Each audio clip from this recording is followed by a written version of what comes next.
कोई भावना हो रहा जी। जी धन्यवाद अध्यक्ष महोदय जी। अध्यक्ष महोदय जी, मेरा सवाल जनसंपर्क विभाग से है और मुझे जो जवाब में एक लाइन आई है उसको मैं पहले पढ़कर कहना चाहूँगी। जनसंपर्क विभाग द्वारा न्यूज़ पोर्टल का पंजीकरण नहीं किया गया है। प्रचार प्रसार की सुविधा की दृष्टि से न्यूज़ पोर्टल का इनपैनलमेंट किया गया है।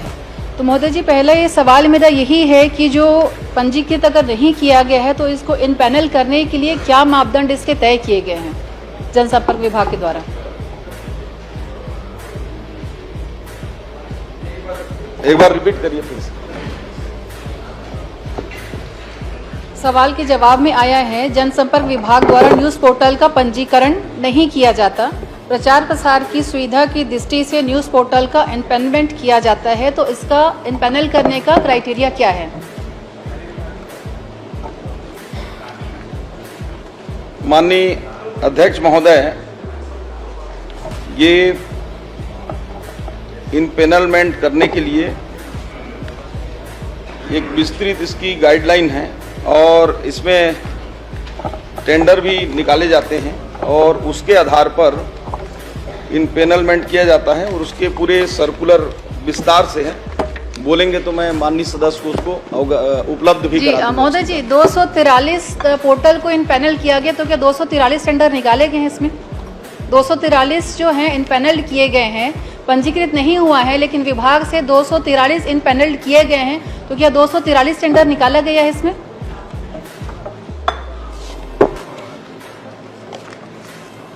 माननीय अध्यक्ष महोदय, ये उत्तर में परिशिष्ट में इनमें उपलब्ध भी है। ये 243 जो है वो टेंडर के माध्यम से सभी को निकाले गए हैं, लेकिन कुछ ऐसे पत्रिकाएं या स्थानीय अखबार होते हैं जिनको उनके रेट के आधार पर विज्ञापन उपलब्ध कराया जाता है। क्या मापदंड है? अगर किसी को विज्ञापन हम दे रहे हैं उसका मापदंड क्या है वो बता दीजिए।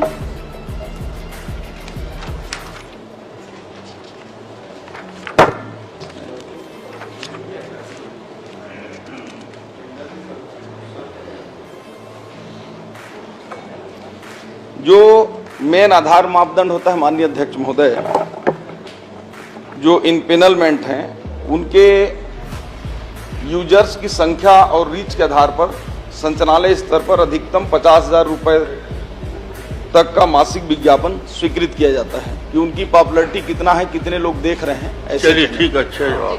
अध्यक्ष महोदय जी, इसी में अगली लाइन में पढ़ना चाहूंगी। इसमें विज्ञापन नियमावली 2019 संशोधित 2020 के अंतर्गत विज्ञापन स्वीकृत किए जाते हैं और पिछले एक वर्ष में इसमें कोई भी नियमावली में बदलाव और संशोधन दोनों नहीं किया गया। तो महोदय जी, मेरे हाथ में जो जवाब मुझे आया है उसी से मेरा प्रश्न है, अगर हम 2023 और 24 का जो विज्ञापन या जनसंपर्क विभाग के जो अगर आप खर्चे देखेंगे अलग अलग, जैसे डिजिटल समाचार पोर्टल का 67 करोड़, उसके बाद समाचार पत्रों का 147 करोड़, टीवी चैनलों का 140 करोड़ और रेडियो स्टेशन का लगभग 5 करोड़ 29 लाख के आसपास है, जो टोटल 360 करोड़ का 23 और 24 का इसका जो मुझे डिटेल दिया गया ये है।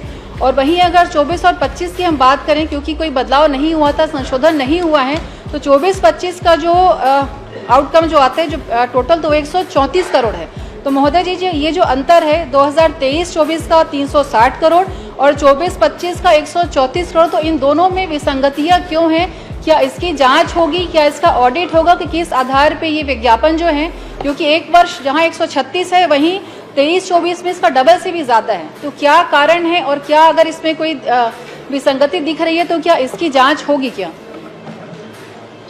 माननीय अध्यक्ष महोदय, ये जो व्यय की आंकड़ा है ये अभी वर्ष पूरे नहीं हुए हैं, ये जनवरी तक का है। अभी फरवरी और मार्च का भी आना शेष है, तो निश्चित रूप से इस वर्ष में भी जब 10 महीनों में उस आधा भी खर्चा नहीं हुआ, तो अगले 2 महीनों में कैसे संभव है कि वो आंकड़ा आप टच कर जाएंगे? 360 करोड़ मतलब लगभग आप 134-140 करोड़ फिर से अगले 2 महीने में संभव नहीं है। और ये जो 23-24 का महोदय जी, जो 23-24 का मैं बताना चाहूंगी, ये पुरानी जो सरकार थी उनका मुझे लग रहा है, मैं एकदम कंफर्म नहीं इसलिए मैं नहीं बोलूंगी, लेकिन हम जो अंदाज लगा रहे हैं वो उसी 23 और 24 के आंकड़े जो कांग्रेस के कार्यकाल के थे शायद तभी के हैं। तो क्या इस पे जांच होगी क्या? क्योंकि महोदय जी विषय ऐसे आए हैं, अगर समाचार पत्रों की बात करें या होर्डिंग्स की बात करें, हुआ ये था जो हमारे पास शिकायतें आती हैं कि लगभग 3 महीने के लिए होर्डिंग्स के लिए या समाचार के लिए अनुबंध किया गया और सिर्फ जो विज्ञापन दिए गए या जो होर्डिंग्स लगी वो सिर्फ 1 महीने के लिए लगी। मतलब जो 2 महीने की बकाया जो पैसा था, किराया था, वो उनको किस आधार पे दिया गया। अगर 3 महीने की होर्डिंग हम लगाते हैं, पेमेंट 3 महीने का हुआ, होर्डिंग सिर्फ 1 महीने की लगी, तो जो पेमेंट है उसमें विसंगतियां हैं और ये साफ दिख रहा है कि 2023-24 और 24-25 मतलब ये अंतर दोनों में दिख रहा है और स्पष्ट है कि इशारा हम किस ओर करें। तो मैं यही चाहूंगी कि चूंकि डबल से भी ज्यादा राशि है तो क्या इसकी जांच होगी, क्या इसकी ऑडिट होगी? माननीय अध्यक्ष महोदय, माननीय सदस्य ने बहुत ही जिनाइन प्रश्न उठाया है। ये पिछले 1 साल में जो खर्च हुआ है पिछले 10 महीने में, उसका लगभग आधा या 55% के आसपास है। लेकिन सिर्फ आंकड़ा के आधार पर सिर्फ 1 मिनट शेष है, क्या जांच होगी? क्या ये आप बता दीजिए, क्या इसका ऑडिट होगा, क्या इसकी जांच होगी? क्योंकि ये सरकारी राशि का दुरुपयोग दिख रहा है साफ साफ, तो क्या इसकी जांच होगी, क्या इस पे ऑडिट होगा? क्योंकि समय सिर्फ मुश्किल से आधा मिनट बचा हुआ है। आपके नॉलेज में अगर कोई विषय होगा तो उसको प्रकाश में आप लाएंगे तो निश्चित रूप से उस पर परीक्षण कराएंगे, उस पर कराएंगे। परीक्षण नहीं महोदय, विषय पूरा है, सारे डॉक्यूमेंट्स भी हैं, मैं आपको उपलब्ध करा दूंगी। क्या उस पे जांच होगी क्या? क्योंकि देखिए सरकारी पैसे का दुरुपयोग है ये, तो क्या इस पे जांच होगी? आप जानकारी उपलब्ध कराएं, मंत्री जी बोल रहे हैं कि जांच कर लेंगे, आप जानकारी उपलब्ध कराएं। परीक्षण बोले मंत्री जी, सही बोल रहे हैं। एक बार आप बोल दीजिए कि जांच कराएंगे, बस नहीं, मैं आपको सारा उपलब्ध करा दूंगी। नहीं, देखिए क्या है, इस आधार पर केवल ये नहीं कह सकते आधार, देखिए आधार तो साफ दिख रहा है ना। 2023-24 का आप देखिए 336 करोड़ है, आप 24-25 का 134 करोड़, तो महोदय जी अंतर तो साफ दिख रहा है और पैसे सरकारी पैसे का दुरुपयोग है ये भी साफ दिख रहा है। तो बस आप ये बता दीजिए कि क्या जांच सरकारी पैसे का महोदय जी